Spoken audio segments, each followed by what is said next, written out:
आज 55 मतदार एकत्रितपणे आणलेले आहेत. पक्षासोबत इतरही अनेकांची साथ आपल्याला मिळाली माळशिरस तालुक्यात. मुळात राजाभाऊ राऊत हा या ठिकाणी कामाचा माणूस आहे, ह्या जिल्ह्याला माहिती आहे.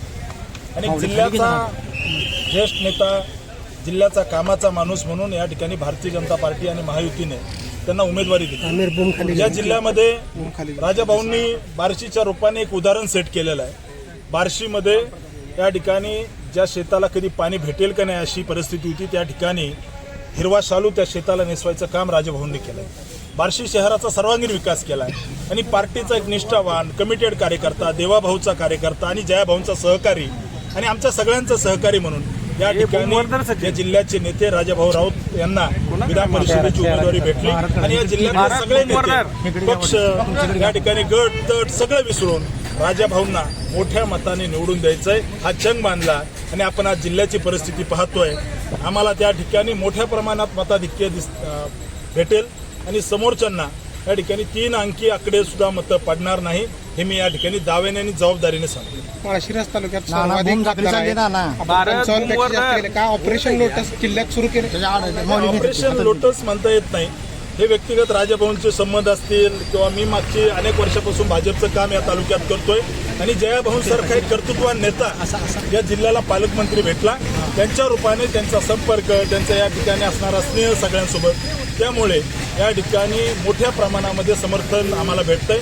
माळशिरस तालुक्यात सुद्धा 60पेक्षा जास्त मतं आदरणीय राजाभाऊ राऊत यांना भेटतील आणि मोठ्या मताधिक्याने राजाभाऊ निवडून जातील.